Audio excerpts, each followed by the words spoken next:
Make a sound, the caterer's assistant whispered, pulling me behind the floor-length curtain in the corner of the bridal suite. Please, Mrs. Hartwell, you need to see this. Don't let her know you're here. I didn't argue. I didn't have time to. His hands were already guiding me backward into the folds of heavy ivory fabric, and the door to the suite was already swinging open. I stood behind that curtain with my heart pounding so hard I could feel it in my throat. My daughter was getting married in 47 minutes. I want to tell you that I had a bad feeling about my daughter's fiancé from the beginning. That would make this story cleaner, wouldn't it? The intuition of a mother who knew, who always knew, who tried to warn her child and was dismissed. But the truth is, I liked Dominic. I liked him the way you like someone who has clearly studied how to be liked. He remembered my birthday. He brought me flowers. Not roses, but wildflowers in a mason jar. Because my daughter had apparently told him I preferred things that looked like they hadn't tried too hard. He called me by my first name only after asking permission. He looked at my daughter, Serena, the way I'd always hoped someone would look at her, like she was the answer to a question he'd been asking his whole life. I'm 63 years old. I've lived long enough to know that charm is not the same as character. But I let myself be charmed anyway, because Serena was happy in a way she hadn't been since before her father passed. That was 4 years ago now. 4 years of watching my daughter carry grief like a second coat she never quite took off. And then Dominic appeared, and she started laughing again. Really laughing. The kind that makes her nose scrunch up the way it did when she was 7. You forgive a lot of things in the name of watching your child laugh like that again. The wedding was being held at Whitmore Estate, a restored plantation house outside of Savannah that had been converted into an event venue. It was exactly the kind of place Serena had dreamed about since she was a girl. Spanish moss, white columns, the smell of gardenias so thick in the June air it was almost a flavor. We had spent 18 months planning it. Every detail was Serena's. The candles, the string quartet, the dinner menu, the exact shade of blush on the bridesmaid dresses. I had thrown myself into the planning with her. It gave me something to do with my hands during the years after losing my husband, Raymond. It gave us something to talk about on Sunday phone calls when the silence of my house got too loud. It was our project, mine and Serena's, and I loved it for that reason as much as for the wedding itself. That morning, I had arrived at the estate at 9 o'clock. Serena was already in the bridal suite with her 2 closest friends, a makeup artist and a hairdresser. She was radiant in a way that made my chest ache in a good and painful way at the same time, the way only certain kinds of beauty can do. I helped her fasten a strand of pearls that had been my mother's. I held her hand for a moment. I didn't cry, because she had asked me not to before the makeup was finished, and I am, if nothing else, a woman who keeps her word. Then I slipped out to let the women finish their work and walked through the main hall toward the garden terrace to check on the floral arrangements. That's when I passed the catering staging room and heard voices that stopped me cold. Not because they were loud, because they were quiet. The kind of quiet that means someone is trying not to be overheard. I recognized one voice immediately. It was Dominic's. I didn't recognize the other one. A woman's voice, low and deliberate. I should have kept walking. I know that. A wiser version of me, or maybe just a more cowardly one, would have kept walking, would have told herself she heard nothing, would have floated through that wedding on the grace of willful ignorance and dealt with whatever came later. But Raymond always said my greatest flaw was that I couldn't leave a door closed if I suspected something was behind it. I stood very still in the hallway, and I listened. "You promised me this was handled," the woman said. "It is handled." Dominic's voice was patient in the way that means someone is very close to running out of patience. The account is still frozen, Dominic. I checked this morning. It won't be frozen after today. Once we're married, I have access to the trust. That was always the plan. A silence. And she doesn't know anything. She knows I love her, Dominic said. That's all she needs to know. I pressed my hand flat against the wall to keep from making a sound. The trust he was referring to was Raymond's trust.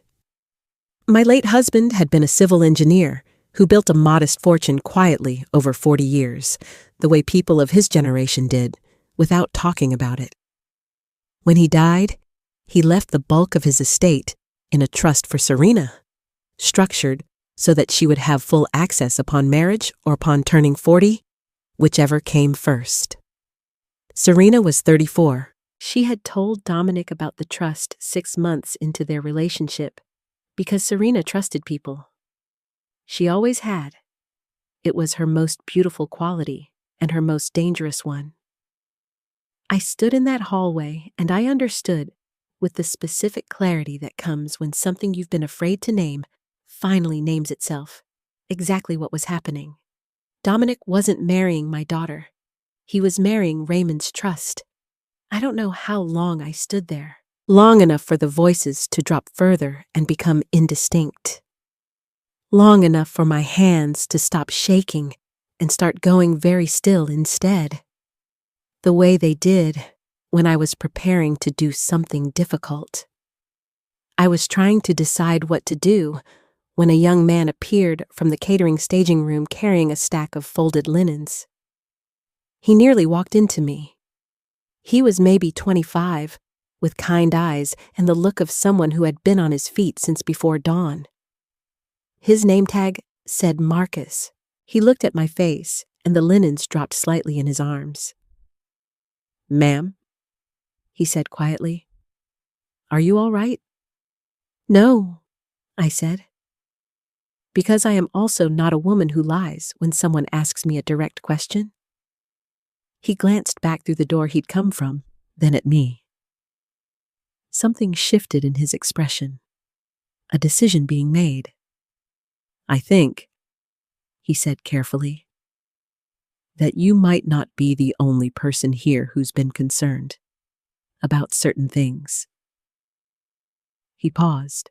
"I overheard something last week when we did the rehearsal dinner setup. I didn't know what to do with it." Another pause. "I should have said something sooner." "Tell me," I said. He told me. Marcus had been working private events for the estate for 3 years. He knew the regular vendors, the regular clients, the faces that appeared at every Savannah function of a certain social level. He had seen Dominic at a charity gala at this same venue 8 months earlier. Before Dominic was engaged to my daughter, before Dominic was even a name I knew. And he had seen him there with a woman, not as colleagues, not as friends. "They left together," Marcus said. I remembered because she was a guest, and he said he was one of the organizers, but I saw them, ma'am, the way they were talking. That's not how you talk to a colleague. I asked him to describe the woman. The description he gave me matched, detail by detail, the voice I had just heard through the catering room door. "She's here today," Marcus said. "She came in about an hour ago. I saw her in the garden." My first instinct was to go directly to Serena. To walk back up those stairs, take my daughter's hands, and tell her everything in plain language. I had a right to do that. She was my child. I had been protecting her since before she could walk, but I thought about what would happen if I did. Serena would look at me with those eyes she sometimes got, the ones that meant she was deciding whether to believe me or decide I was overreacting the way mothers sometimes do. She would want proof. Dominic would deny everything, smoothly, with the same practiced ease he'd deployed for 18 months. The woman in the garden would be explained away as a coincidence, a colleague, an old friend. And Serena, who wanted so badly to have this, who had spent 4 years grieving and was finally on the other side of it, might choose to believe him, and I would lose her. Not permanently, maybe, but in the way that leaves a scar. I needed more. "Can you show me where she is?" I asked Marcus. He hesitated. I watched him calculate the risk to his employment, the risk to his sense of what was right, and everything else a young man with a good conscience has to calculate when a situation drops into his lap that he never asked for. "Yes," he said. He led me through a side corridor I hadn't known existed, past the staging area, and through a door that opened onto a service pathway along the side of the building. From there, through a latticed trellis screen covered in climbing jasmine, you could see a portion of the garden terrace. Dominic was there. The ceremony didn't start for 40 minutes, and he was supposed to be with his groomsmen. But he was standing at the far edge of the terrace near a stone bench, and he was talking to a woman in a pale green dress. Marcus pulled me back slightly behind the trellis. "That's her," he said. She was attractive in a deliberate way. The kind of put together that requires time and money and the desire to be noticed. She was close to Dominic's age, which was 39. They were not standing like colleagues. Marcus was right about that. I watched them talk for 2 minutes. I couldn't hear the words clearly, but I could hear the register of the conversation. The flat, terse, functional register of two people managing logistics, not the register of a chance reunion or a polite exchange. At one point, she handed him something small, what looked like a folded piece of paper or card, and he put it in the inside pocket of his jacket. Then she leaned in and said something close to his ear, and he nodded, and she walked away toward the parking area. She did not go inside to take a seat as a guest. She was leaving. Marcus and I looked at each other through the jasmine. "I need to get into his jacket," I said. "I am 63 years old, and I have never said a sentence like that in my life. But I said it standing in a garden in Savannah on my daughter's wedding morning, and I meant every word." "Ma'am, I'm not asking you to do it," I said. "I just need a reason for him to take it off." Marcus thought for a moment. Then something crossed his face that was almost a smile, despite everything. "It's going to be 91 degrees today," he said. "I can arrange for the groomsmen staging area to be very warm." I don't know exactly what Marcus did in the next 15 minutes. I know it involved a conversation with someone in the HVAC staff and a comment delivered to the head groomsman about how the cooling in the east anteroom seemed to be having trouble. I know that when I positioned myself near the hallway outside that anteroom, I could hear voices and the specific sounds of men removing their jackets. Marcus appeared in the hallway with a jacket over his arm and no expression on his face whatsoever. I have never been more grateful for a stranger in my life. I took the jacket around the corner, out of sight, and found the inside pocket. The folded paper was a printout, an email exchange. I read it in 40 seconds flat. It was not a long exchange. It didn't need to be. The woman's name was Claudette. She and Dominic had been together, on and off, for 3 years. The email made clear that this wedding was a transaction.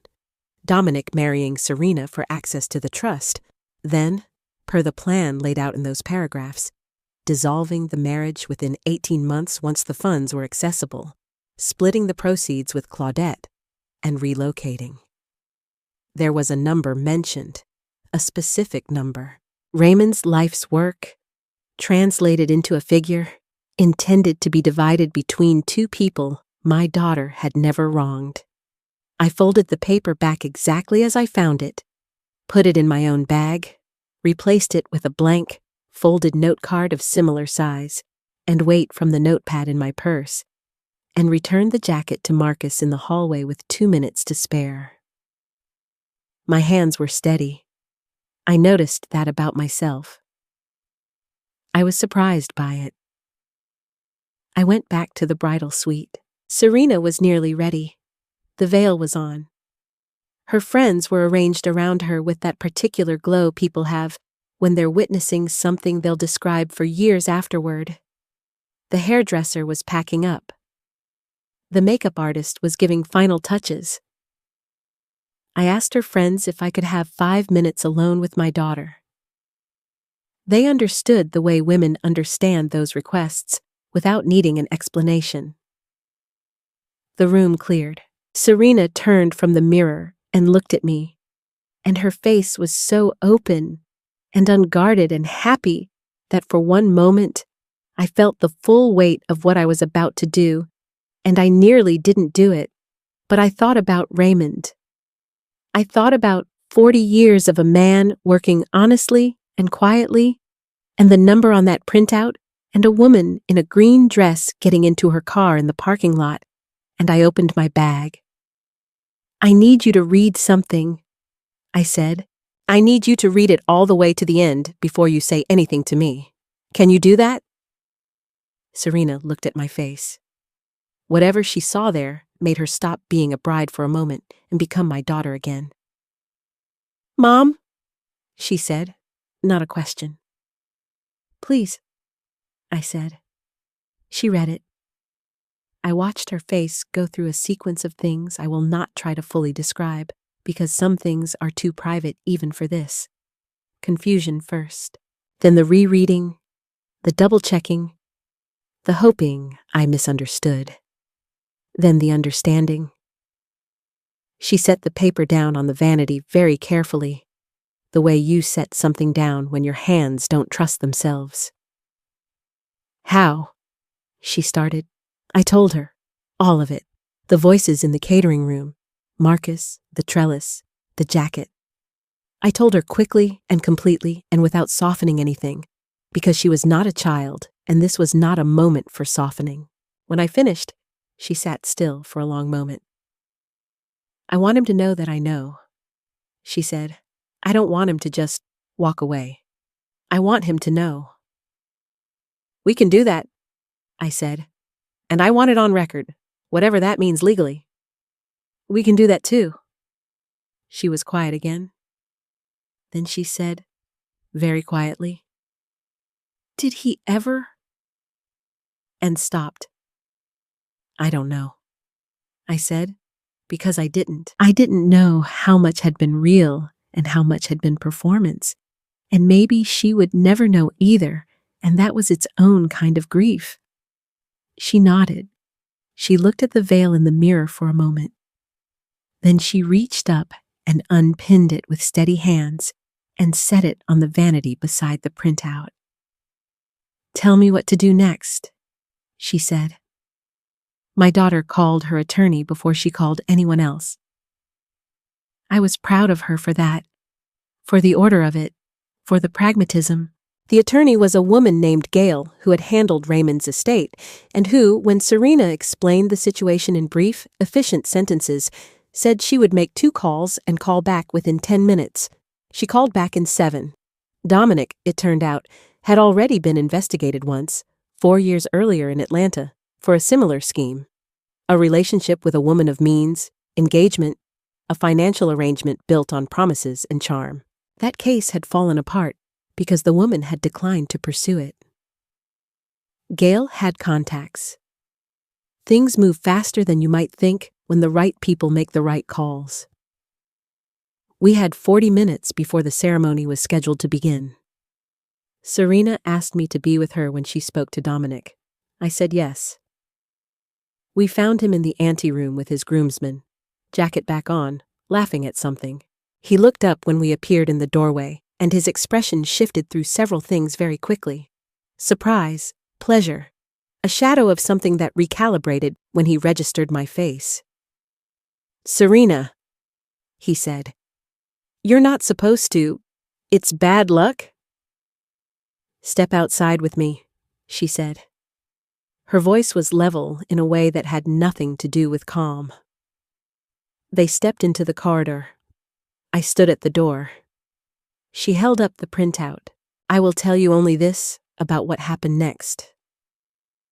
Dominic was a man who was accustomed to being underestimated, and he was not accustomed to being caught, and those two things made him behave very badly in that corridor.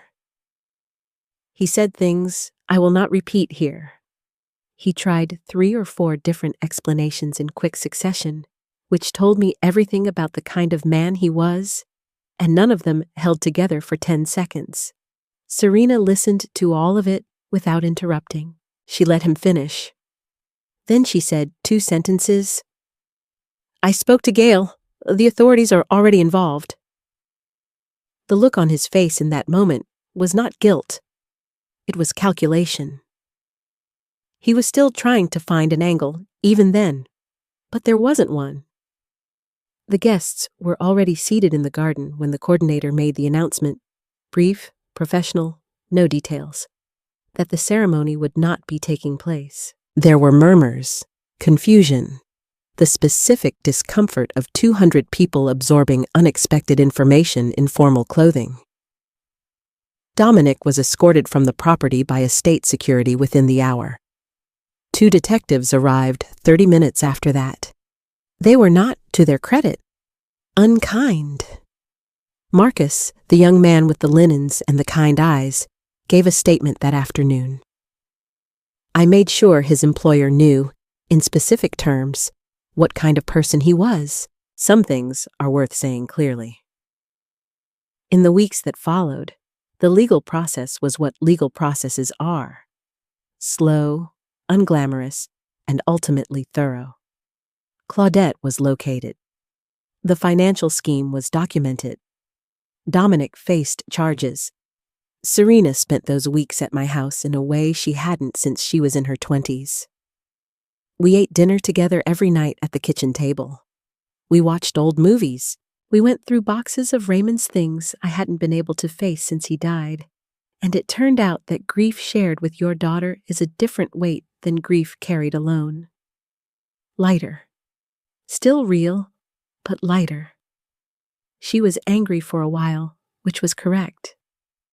She was sad for a while, which was also correct. She asked me once, late at night over decaf coffee, whether she thought she'd ever trust her own judgment again. I told her what I believed to be true, that the failure here was not in her judgment, but in his character, and that those are 2 entirely different things, and that she was allowed to grieve the first without blaming herself for the second. She thought about that for a long time. You knew something was wrong, she said. That morning, before you even heard anything. I didn't know, I said. I just didn't look away when I had the chance to. She reached across the kitchen table and took my hand the way she had when she was small. Dad would have done the same thing, she said. Yes, I said. He would have. The gardenias at Whitmore Estate bloomed for 3 more weeks that summer. Serena didn't go back. Neither did I.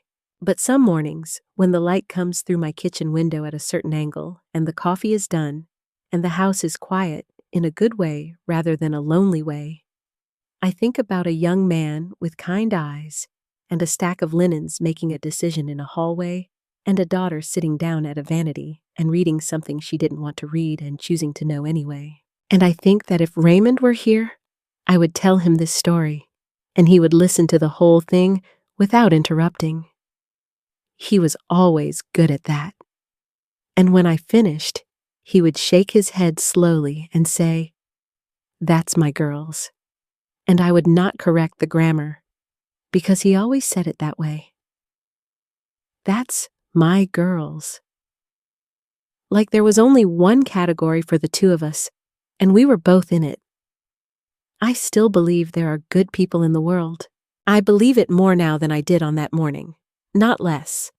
Because when everything was falling apart in a corridor outside an unused anteroom, There was a young man with a stack of linens who didn't have to stop, who didn't have to say a word to a woman he'd never met, who did it anyway.